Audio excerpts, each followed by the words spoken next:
இன்னைக்கு எல்லாம் மறந்து போன விஷயம் என்ன தெரியுமா? உடல் எடை குறைய வாழைப்பழம் உதவுங்கிறது தான். எல்லாரும் என்ன யோசிப்போம்? வாழைப்பழம் சாப்பிட்டா குண்டாயிரும். இல்லைங்க, வாழைப்பழம் சாப்பிட்டா ஒல்லியாகும். என்ன சார் புதுசா இருக்கு? இதுதாங்க உண்மை. ஏன்னா வாழைப்பழத்தில் இருக்கக்கூடிய சத்து நீங்க 2 இட்லி சாப்பிடுகின்றதில் கிடைக்கக்கூடிய சத்துக்களை விட, கேலரிஸை விட குறைவு அப்படிங்கிறது யாரும் அறியாத உண்மை. சர்க்கரை நோயாளிகள் வாழைப்பழம் சாப்பிடலாமா கூடாதா அப்படிங்கிற விவாதத்துக்கு அப்புறம் வருவோம். ஆனா கேலரி வேல்யூங்கிற ஒரு விஷயம் இருக்கு இல்லையா? ஒரு நல்ல ஒரு மஞ்சள் வாழைப்பழம் இல்ல ஒரு செவ்வாழையே எடுத்துங்க. இதோட கேலரி என்னன்னு பாத்தீங்கன்னா 370 கேலரிஸ் வரதை பார்க்கணும். அதே போல இன்னொரு தட்டுல 3 இட்லி வைத்து ஒரு வடை வைத்து இதோட கேலரி என்னன்னு பாருங்க. இதோட கேலரி வேல்யூ 710 கேலரி வேல்யூ. அதாவது 3 இட்லி ஒரு வடை நீங்க சாப்பிட்டீங்கன்னா அதை எரிப்பதற்கு நீங்க எடுக்க வேண்டிய முயற்சி அப்படிங்கிறது 3 கிலோமீட்டர் நடை.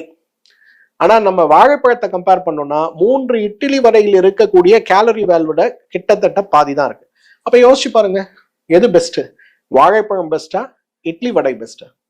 எனக்கு உண்மையை சொல்லணும்னா வாழைப்பழம் ஆரோக்கியமானதுங்கிற வார்த்தை மருவி வாழைப்பழம் சாப்பிட்டா குண்டாயிரும் அப்படிங்கிற வார்த்தை மருவியதால தான் இன்னைக்கு எல்லாரும் வாழைப்பழத்தை வெறுக்கிறாங்க. Gen Z kids வெறுக்கிறாங்க.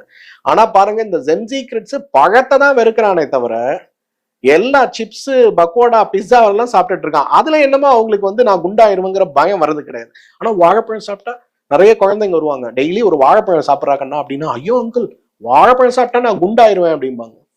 அவ்வளவுதான் நம்மளோட புரிதல். ஆனால் உண்மையிலேயே உடல் எடை குறைய வேண்டும் நினைக்கக்கூடிய பெண்கள், ஆண்கள், குழந்தைகள், இளைஞர்கள், இளம்பெண்கள் யார் இருந்தாலும் காலையில வெறும் வயிற்றுல ஒரு வாழைப்பழம் சாப்பிடுங்க.